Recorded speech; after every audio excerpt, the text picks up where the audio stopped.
Hi guys! Today gagawa tayo ng sapin-sapin. Sapin-sapin is a Filipino dessert na gawa sa malagkit rice and rice flour.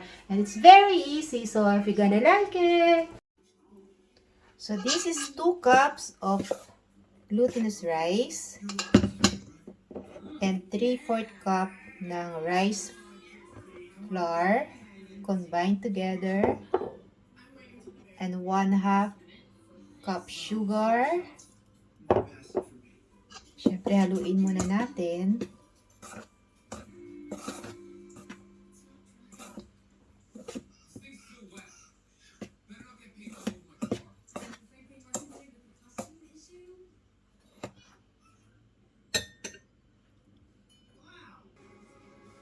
So, lagay natin yung 2 cups, 2 cans of coconut milk.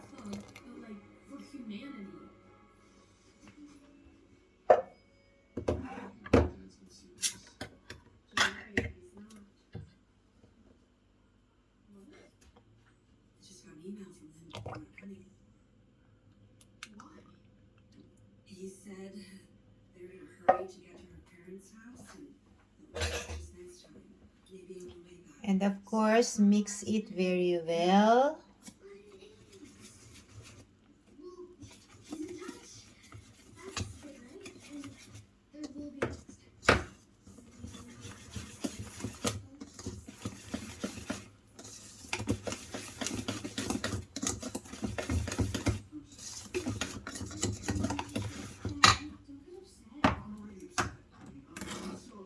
And then add 3/4 lang ng can ng condensed milk. But if you want very sweet, then put it all.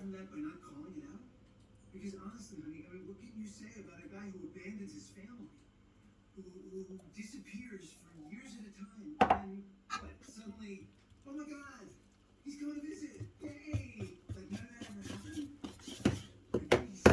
And then mix, of course, very well.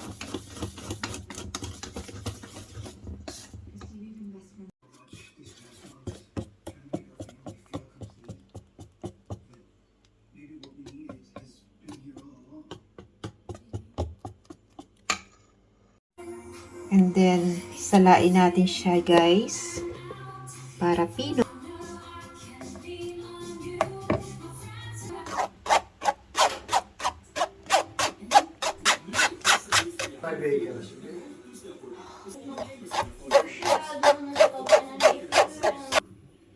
Then, separate it for 3 parts.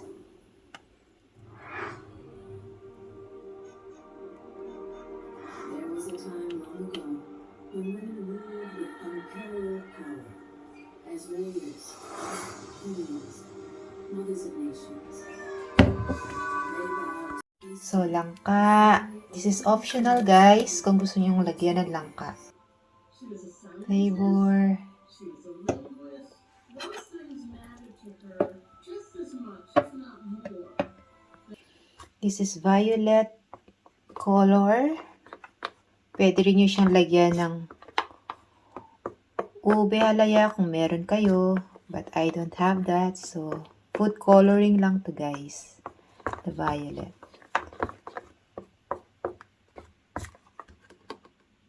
So, we have violet, white, and the langka flavor. With some langka fruits. Okay! So, lagay natin siya dito.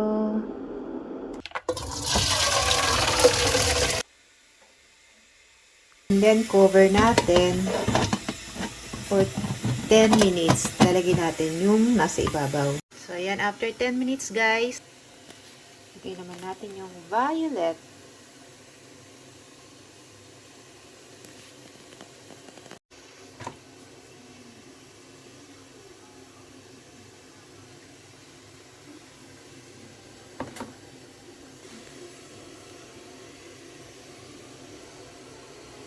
Yan, ito na yung last, guys. Yung puti, siya na yung pinaka-last. Was never 10 to 15 minutes pa. Then, okay na siya.